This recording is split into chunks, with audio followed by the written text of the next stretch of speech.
Hello my darling, this is a new books video and I wanted so bad to do it that I actually carried all the books I wanted to talk to you about in my suitcase when I got back to London.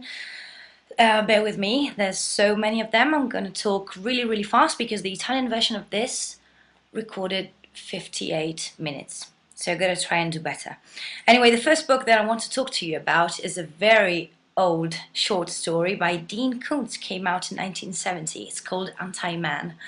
And if you like some Asimov-y take on the android slash future issue, this might do just about to one half of the book, because after that it somehow gets lost in the otherworldly new agey feeling that Dean Koontz often falls for.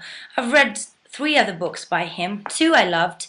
1998 for Fear Nothing and 1999 Seize the Night. It was a very short, self-contained saga, and I loved the story and the characters. But then again, I read Odd Thomas 2003 and I really didn't like that one. Anti-Man to me suffers the same effect. The idea that by the end everything needs to be kissed better. Like, no matter how badly we were wounded, somehow we have to survive, and we have to survive even better than the way we started. I'm not saying that I need to suffer all the way through a book, but I don't want to be fooled into thinking that everything is going to be alright no matter what. This is another book that to some people fools. It's public. It's the Facebook effect. It's not the one that inspired the movie. That one is The Accidental Billionaires, came out in 2009. This is a book written by someone who actually loves Facebook. And I love Facebook. I'd spend my whole day on it. I adore Facebook. It changed the world to me. But in this book, Zuckerman comes through as someone who genuinely believes in the power of transparency in order to make the world a better place. And the author goes as far as saying that Facebook might actually work with politics in making world peace possible. Again, I love Facebook, but I don't expect miracles out of it. Apparently, and I'm not really surprised, this book is not objective and doesn't tell the whole true story about Facebook because, again, the author really loves it. The problem is this one gives such a one-sided view of the story that it leaves the reader wondering which details have been left out.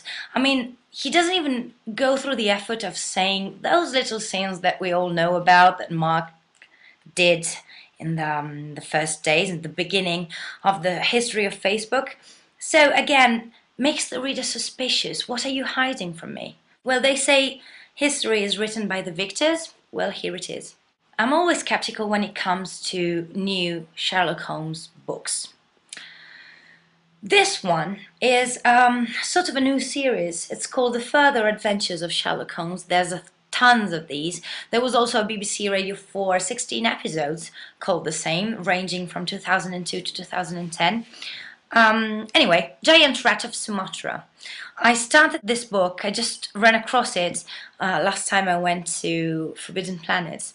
I saw this and I thought, I am so gonna rip you apart. And I didn't in the end somehow. It turned out not to be disappointing. It all starts from a tiny sentence that Sherlock utters in The Adventures of the Sussex Vampire, and that's one of the 56 short stories that compose the canon. In that particular short story, Sherlock Holmes says that the world was not ready yet for the story of the giant rat of Sumatra, and his loyal friend obviously complied up to now, because this is the real account of what actually happened. The good thing about this book is that it's completely in character.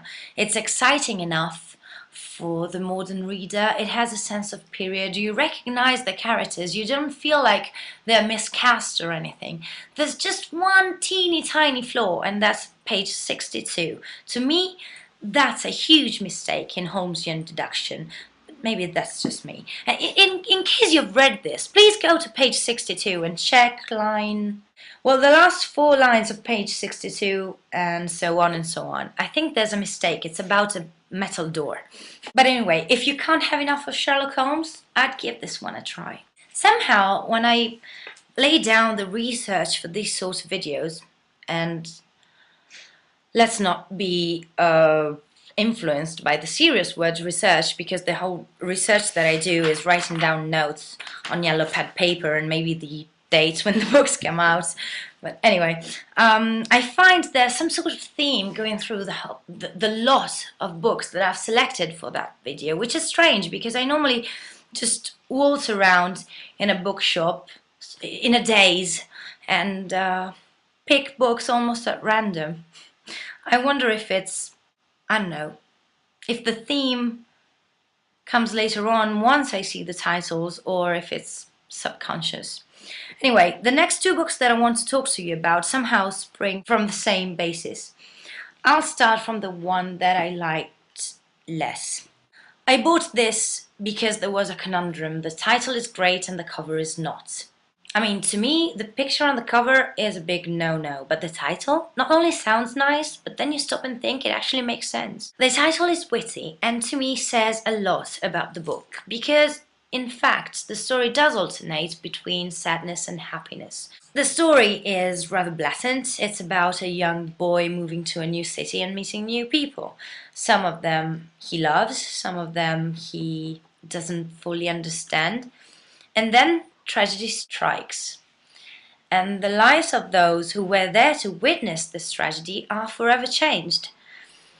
And then the book is divided between what happened at the time and what happens to the same characters once they grow up.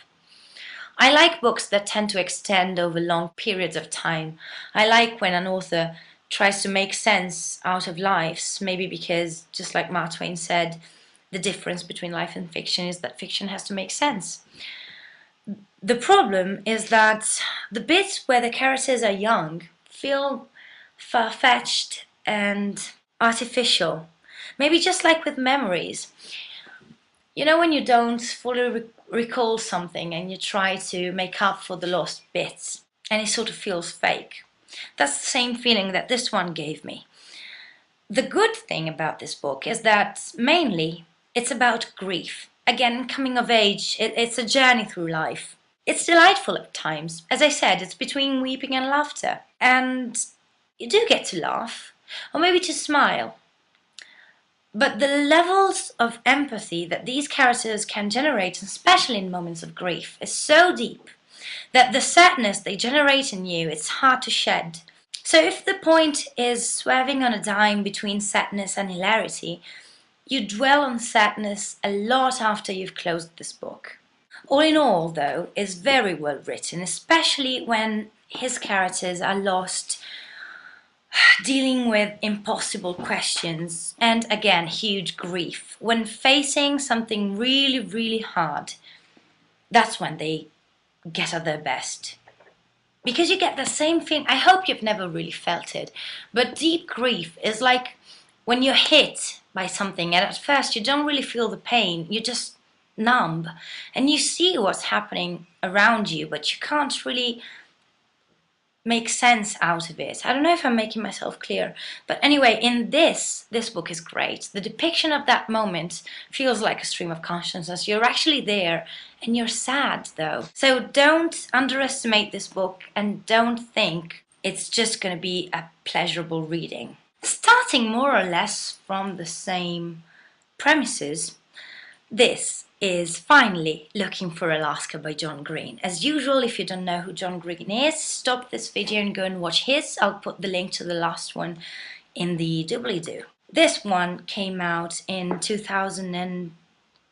I'm not sure if 2005 or 2003, wait a second. 2005, okay. Basically, again, starts from the same path. It's a young boy, it's just fresh out of high school, goes to college, meets new people, some of them he loves, some of them he doesn't understand, rings a bell. Tons of books I alone have spoken about start like this. Think of Starter for 10. And it has some moments in common with Starter for 10, especially the fact that our main character is awkward and insecure and often uncomfortable. Alaska, alas, the girl is not. People are influenced and shocked by Alaska, and she takes pride in this. She's an easy girl to fall in love with, There's a very funny controversy that started with this book, and I suggest you go and look at the blog that John did himself about the matter. I'll put, again, link in the doobly-doo. I personally think John Green is a genius. He writes, thinks, and speaks in a way that normal human beings can only define as staggering. Can we go through a books video without talking about Neil Gaiman? I think not. And this time I want to talk about American Gods. This one has been recently described to me as fantasy shit by someone who knows a lot about fantasy shit. American Gods was originally written between 1999 and 2001. And then a limited edition with the original untrimmed text came out. And this is the one you're gonna get here. You get 12,000 words, more than the original version, maybe the one you've read. If you decide to purchase this, you get a foreword by Neil himself who explains the whole editorial adventures of the text, and it's quite funny. I adore American Gods because the story springs from a very simple and clever idea. America is this huge and vast world. Suddenly, so many people arrived there from so many different places, some of them out of their own will, some of them taken there as slaves. As a baggage, they carried with them all they believed in, all they worshipped, all they loved. What happened to those gods once America was born, once Americans were born? This is what happened to those gods. And you might wonder what they survive on. Well, they survive on worshipping, and they're forgotten. They're angry and they're starving. The main character, a man named Shadow, who looks nothing like what you could imagine a man like Shadow would look, finds himself entangled in these actions. And even though he's sometimes too distracted to realize what's happening around him, you don't feel superior to him. It's not like when you see a horror movie and you see the blonde girl doing something really, really stupid and you'd like to shout at her, don't go there, it's obvious the killer is hiding X, whatever. You don't, I personally didn't feel like that with Shadow ever. It's not that he doesn't see sometimes, it's that he doesn't even look because he is shocked, because he is distracted again. What happens around him is a war of the worlds. And since this book is a journey, and a battle, not only shows you where you're going, but it also suggests you who you should go with. Every time I talk about Douglas Adams, Wodehouse comes up, and I think I've also named him quite briefly in one of the last videos. So anyway, I wanted to show you this. This is the crime wave at Blandings.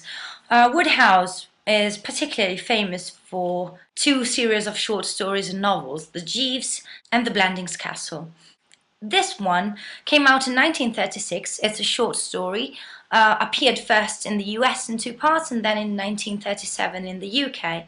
It's a rewritten version of an older piece entitled Creatures of Instinct, and it always appears in anthologies or best-ofs of Wodehouse because it's classic, because you find either your well-known characters if you already love them, or it's a great start if you want to fall in love with them. By the by, did you know that he was called Plum by most family and friends? Just like American Gods, this book came out in 1989, I mean not date-wise, but the point is that in 2010 it got a new edition with a foreword and some bits and pieces added here and there. If you Google this book, you might find it written with an E instead of a Y, so I'm not going to venture and try and read it. I'll just go with The Chemical Wedding because I'm afraid I might pronounce this wrong. Anyway, it's about 6 people in 2 different eras who find themselves woven together and connected. It's about alchemy, fate, obsession, love, passion, and the occult. And there are several dark moments and characters, but somehow it sheds a light on the mood of the book. It's wistful rather than tormented, and in doing so, I think it's very British. Sometimes the alchemical elements take over, and maybe there's a little bit too much dwelling on them. You get into these didactic passages, deep thoughts, superb descriptive writing, granted, but I think many would find them quite hard, just like what happens with the first 60 pages of The Lord of the Rings. You know, when people say, oh, no, nothing happens, it just describes, I mean, it could go on describing a leaf for 120 pages. That's exactly the point. Nothing happens. Everything is shown and not told. Things don't happen for very long periods of time, so sometimes it may be tiring. All in all, is a book that I found entertaining through the whole hermetic humbug, but it's slightly ambitious, and I suggest you read it if you're already interested in alchemy or if you're willing to read a lot about it. I wasn't sure I hadn't already talked about this one, and I had to hail for help on Facebook. Apparently I haven't, so here's The Terrible Privacy of Maxwell Sim by Jonathan Coe. Maxwell Sim, I've read on, I think it was a review by The Guardian, is the kind of Englishman created in the secret underground laboratories of the Daily Express. This book is a journey, and it's a mixture of disaster and revelation.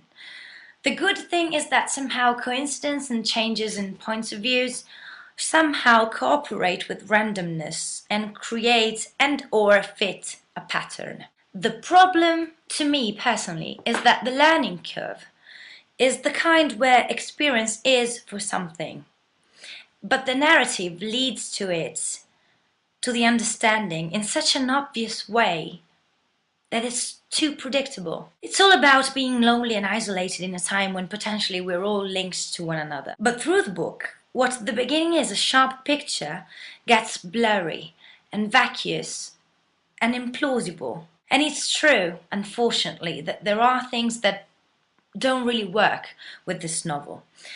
Still, it's engaging because of how he writes. I'm really afraid when an author is not, in my view, again, as usual, this is my point of view, is not able to tame a story into an appropriate ending.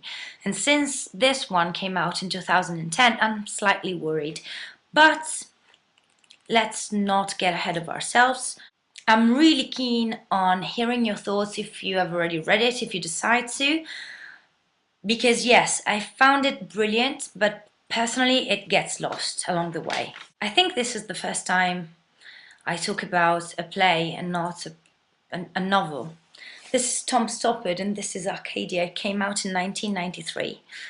It's acclaimed as one of the best play and playwriters of our era. It's about the relationship between past and present, order versus disorder, the certainty of knowledge, the consequences on the future of actions of the past.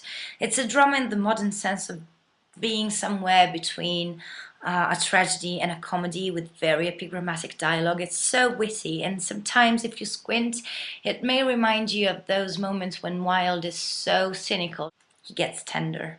It's the scene 1, act 1, so really I'm not spoiling anything. But it made me fall for this play instantly. There's this girl asking her tutor about what actually is a sexual congress. And obviously her tutor tries, it's 1909, so the tutor tries to stir away from the subject. And so tries and goes, there's nothing more to be said about sexual congress.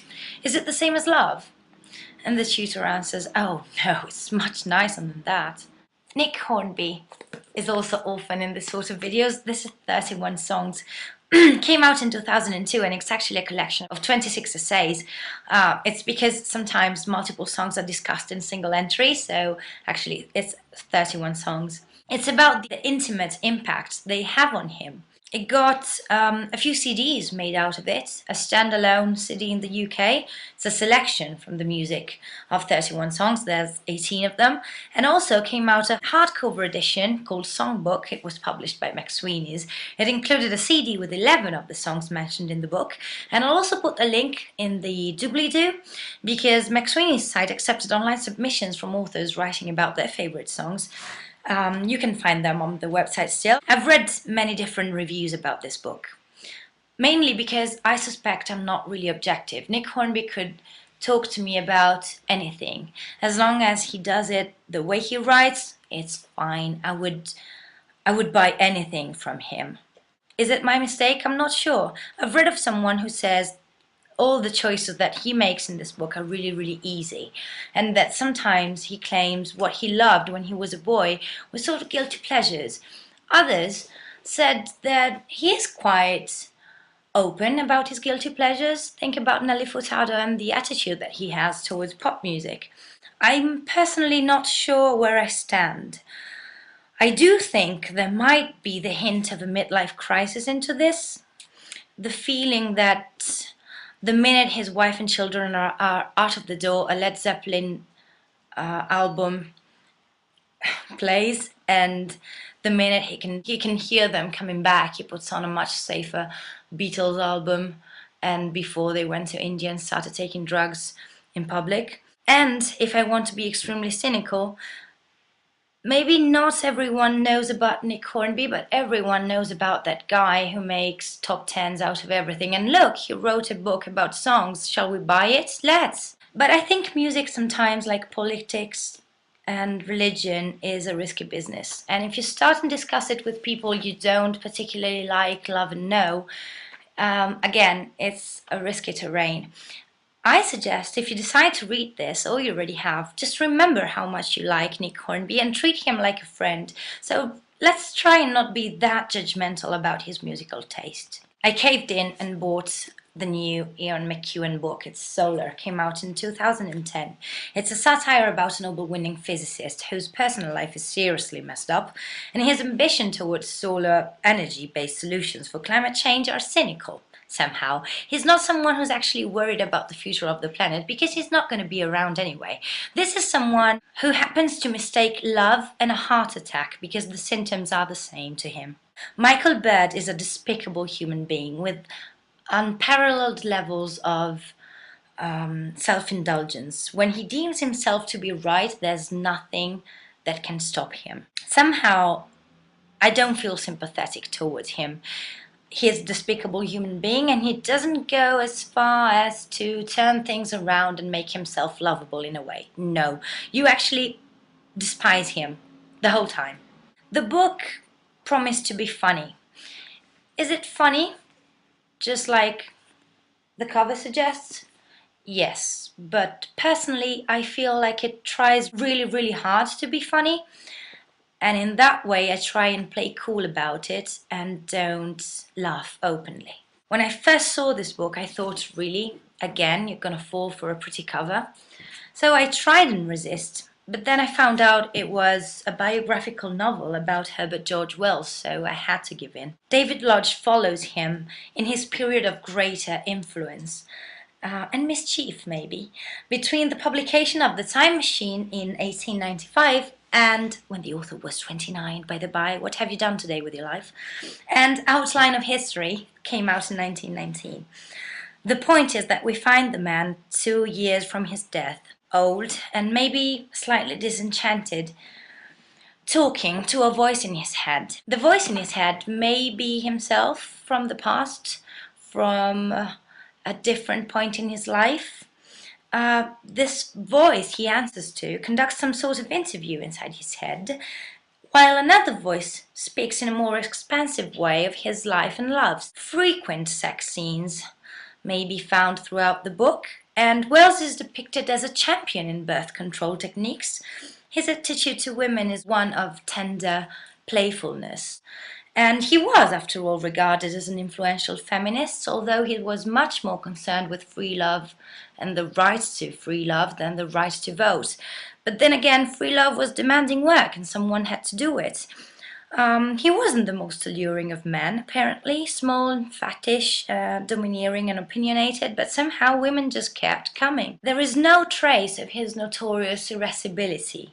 Instead, you find good humor and patience, and you start wondering if maybe he actually got to that point the minute he got older and maybe tried to come to terms with himself, or was he really the prophet of his age? The point is, this Wells that you find in this book is slightly two-dimensional, probably looking down from that literary pinnacle where an author continued to be published and bought but ceased to be read.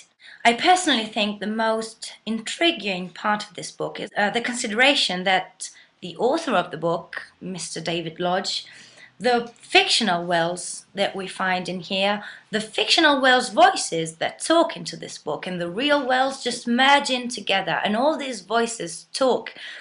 It's slightly crowded. So if even only for that, I suggest you read and pick the one you like the most. Okay, I did manage to keep this one slightly shorter than the Italian version. As usual, if you're interested in that one, you'll find it on Bluebeam's channel. I'll put the link in the doobly-doo. Thanks to a very dedicated viewer, that's Steffi2789, you now can find a list of the books that I mention in the doobly-doos of each video about books, so to me that is absolutely great. Additional information as usual, either about the books or regarding contacting me. If you decide to read anything I've mentioned, please let me know your thoughts, and I'll talk to you soon. Bye!